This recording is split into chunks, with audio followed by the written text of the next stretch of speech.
संजय राऊत यांनी केलेलं कालचं विधान हे पंतप्रधानांना अपमान करणार आहे, बदनामी करणार आहे। त्याहीपेक्षा संजय राऊत यांचं विधान हे प्रधानमंत्र्यांच्या बद्दल विद्वेष पसरवणार आहे आणि म्हणून आम्ही निवडणूक आयोगाला याबद्दल त्याची दखल घ्यायला लावू, विनंती करू आणि याबद्दल कायदेशीर कारवाईची अपेक्षा करू। आणि सवाल औरंगजेबी मानसिकतेचाच असेल तर संजय राऊत आणि त्यांच्या पक्षाला आणि उद्धवजींना आमचे थेट सवाल आहेत। याकूब मेमनचं थडगं उद्धवजी आपण मुख्यमंत्री असताना त्या ठिकाणी सजवलं गेलं, याला औरंगजेबी मानसिकता म्हणणार की नाही? आमचा सवाल सरळ उद्धवजींना आहे। ज्या अफजल गुरुने भारताच्या संसदेवर हल्ला केला त्याच्या समर्थनार्थ दिल्लीमध्ये अफजल तेरे कातिल जिंदा है, हम शर्मिंदा है असं म्हणणाऱ्या लोकांना आपण मुख्यमंत्री असताना महाराष्ट्रामध्ये सभेला यायची परवानगी सुरुवातीला मिळाली होती की नाही? ही औरंगजेबी मानसिकता आहे की नाही? आणि म्हणून भारतीय जनता पक्षाने तर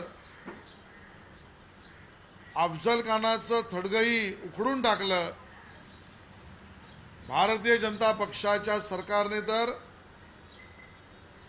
छत्रपती शिवाजी महाराजांच्या आमच्या अष्टमुद्रा संदर्भातला बोधचिन्ह असलेला आमच्या संरक्षण यंत्रणेचा झेंडाही केला आणि भारतीय नेव्हीच्या ऑफिशियल ड्रेसवर आता अष्टमुद्रा आणली। संजय राऊत तर छत्रपतींच्या वंशजांना पुरावे मागत होते। मग संजय राऊत यांची हे पुरावे मागण्याची मनोवृत्ती म्हणजे औरंगजेबी मनोवृत्ती नाही का? आणि म्हणून याची उत्तरं उद्धवजींनी द्यावीत। महाराष्ट्र उघड्या डोळ्याने पाहतोय, विद्वेष पसरवणारी वक्तव्य पंतप्रधानांबद्दल करणं, अपमान आणि बदनामी करणं हे निवडणूक आयोगाला मॉडेल कोड ऑफ कंडक्टच्या व्हायोलेशनमध्ये येतं की नाही हे बघण्याची आमची विनंती राहील। त्यावर कारवाईची अपेक्षा राहील।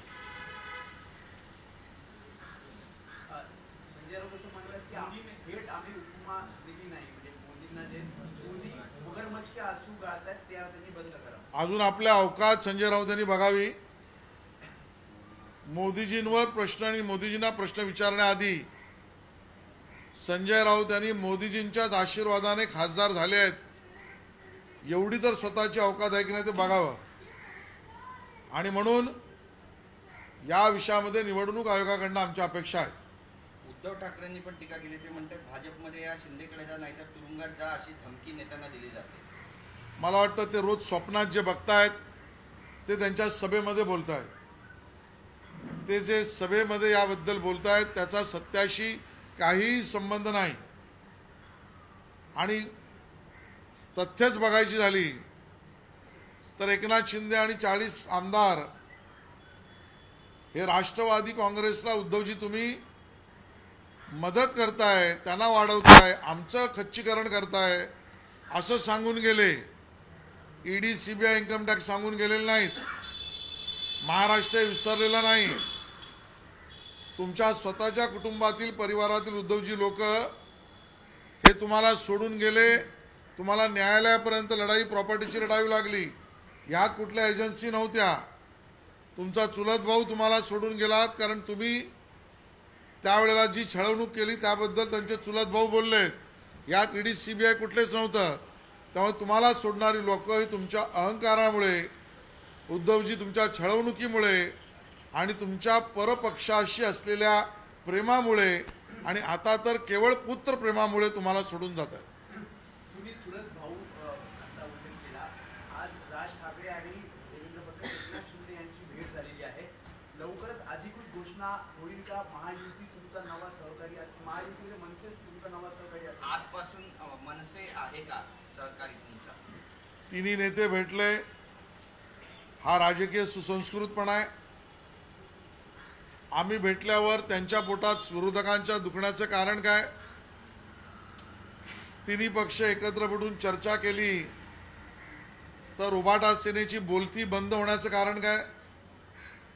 आणि त्यामुळे हे चिंतन आहे, या मंथन आणि चिंतनामधून अमृतच बाहेर निघेल जे महाराष्ट्र हिताचं असेल. पण असंही म्हटलं जातंय की जागा जर मनसेला दिली तर त्यांना एक तर भाजपमध्ये तुमच्या चिन्हावर कमळावर लढावं लागेल किंवा मग शिवसेना धनुष्यबाण चिन्हावर, अशा प्रकारचा काही प्रस्ताव आहे का? अमित शहांची भेट मी युती महायुती या तीन पक्षांवर काही वक्तव्य न करता म्हटलंय, हे चिंतन आणि मंथन आहे, त्यातून अमृत निघेल. अमृत सर्व पक्षांना आणि महाराष्ट्राला, सर्व पक्षाला म्हणजे महायुतीतल्या सर्व पक्षांना आणि महाराष्ट्राला गोडच ठरेल. अमृत कधी बाहेर निघेल? म्हणजे पाडवा मेळावा याचं म्हणतात त्याच्या आधी निघेल की लवकरच होळीच्या आधी निघेल? काय मंथनामध्ये बसलेल्या तिघांनी ठरवल्यावर निघेल. सर, बरेचशा इन्कमिंग सध्या सुरू झालेल्या आहेत. भाजपमध्ये देखील काही इन्कमिंग अपेक्षित आहे का?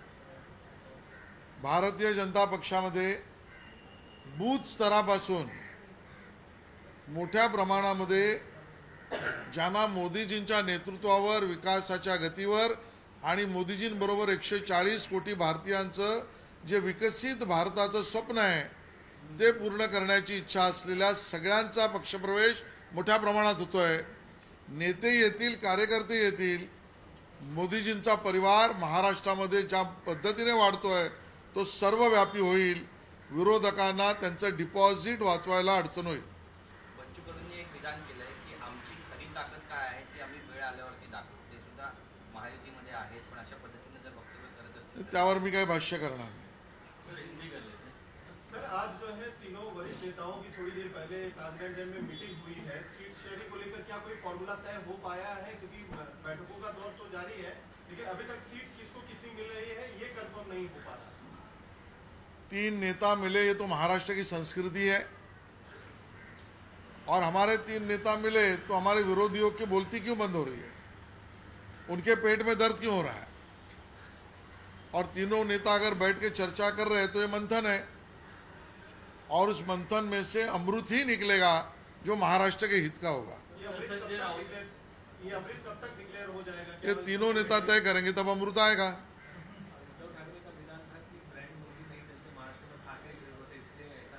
इसके लिए उनके परिवार के लोग उनको छोड़ के जाते हैं. उद्धव जी, आपकी भाभी आपको छोड़ के क्यों गई? उद्धव जी, आपके चचेरे भाई आपको छोड़ के क्यों गए? उद्धव जी, आपके सगे भाई के खिलाफ आप कोर्ट में क्यों गए? और इसके लिए उद्धव जी ने बाला साहेब ब्रांड, जो महाराष्ट्र का ब्रांड है, उसको कमजोर करने का प्रयास किया, क्योंकि बाला साहब के विचारों को उन्होंने त्याग दिया. एकनाथ शिंदे जी ने बाला साहेब ठाकरे जी के विचारों को अपना कर बाला साहेब ठाकरे ब्रांड, ये महाराष्ट्र का ब्रांड जो है वो जीवित भी रखा, वो बढ़ाया भी है, और उसके कारण भाजपा उनके साथ है. संजय राउत ने प्रधानमंत्री की तुलना औरंगजेब से की है, पार्टी का क्या? यूबीटी सेना के संजय राउत, इन्होंने जो बयान किया और उनकी तुलना, उनका जन्म कहां से हुआ उसके कारण की, ये सीधा सीधा प्रधानमंत्री जी का अपमान और बदनामी करने का काम है, और कुछ समाज को दूसरे समाज के खिलाफ विद्वेष फैलाने का भी काम है.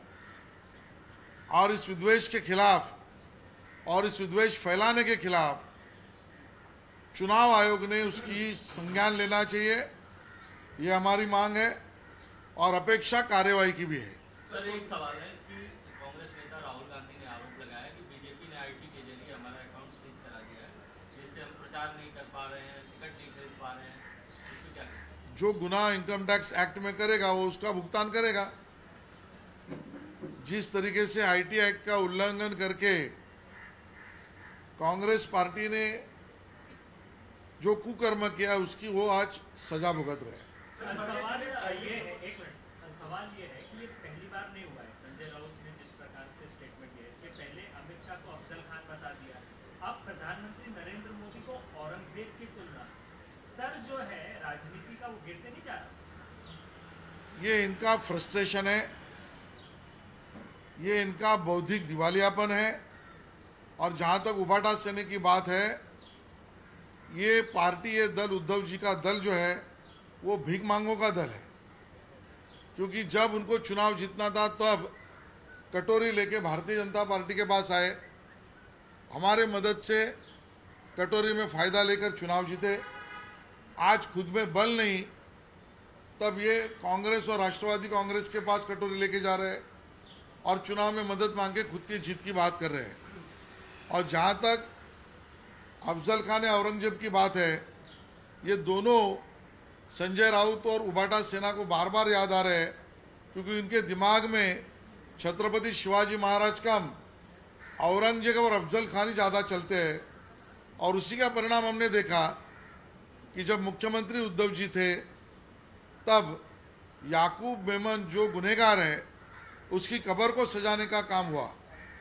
हमने यही देखा कि जब उद्धव जी मुख्यमंत्री थे तब अफजल गुरु, जिसने भारत के संसद पर हमला किया, उसके समर्थन में दिल्ली में घोषणा देने वाले लोग, अफजल तेरे कातिल जिंदा है, हम शर्मिंदा है, वो लोगों को महाराष्ट्र में उस समय पर सभा लेने की परमिशन मिली थी या उस प्रकार का विचार था। और इसके कारण इनकी सरकार जब थी उद्धव जी की, उस समय पर औरंगजेबी मानसिकता के विषय पर चलने वाले लोगों की चलती थी। ये महाराष्ट्र ने और दुनिया ने देखी है। छत्रपति शिवाजी महाराज, उनकी अष्टमुद्रा, उसको भारतीय नेवी के ऑफिशियल ड्रेस पर लाना या झंडे पर लाना, ये छत्रपति शिवाजी महाराजों के विचार पर काम करने वाली सरकार, ये मोदी जी की सरकार है। सर, खड़गे सवाल उठा रहे हैं टाइमिंग को लेकर। इलेक्टोरल बॉन्ड का उनका कहना है कि सबसे ज्यादा फायदा बीजेपी को मिला है, लेकिन इनकम टैक्स की कार्रवाई और जो अकाउंट फ्रीज हो रहे हैं वो कांग्रेस के हो रहे हैं। खुद जो इलेक्शन डिक्लेयर हो चुका है, फंड्स की प्रॉब्लम की जा रही है, टाइमिंग के ऊपर सवाल उठा रहे हैं। उसको बॉन्ड चालू रखो कहाँ तो प्रॉब्लम, बॉन्ड को कोर्ट ने बंद करवाया तो इनको तकलीफ, इनकम टैक्स ने नोटिस दी, कार्रवाई की तो उसका जवाब नहीं इनको देना। अपने हार के लिए कौन कौन जिम्मेदार है वो पहले दिन से बता रहे हैं, और इसके लिए कांग्रेस ने अपनी हार मान ली है। इससे ज्यादा कुछ नहीं। जिस प्रकार से सीट शेयरिंग को लेकर के डीले हो रहा है, कोई डिले नहीं हो रहा है। महाराष्ट्र में जहां पर चुनाव पहले चरण में उसके 30 सीट डिक्लेयर हो चुकी है, उसमें बंटवारा भी सीटों का हो चुका है। आखिरी चरण में जो उसकी चर्चा चल रही है। आपकी भी बात की जा रही है कि आपकी जो है उत्तर मध्य मुंबई, भारतीय जनता पार्टी का उम्मीदवार तय करना हमारा केंद्रीय बोर्ड करता है, और पूनम ताई ने अच्छा काम किया है, हमारा मानना है।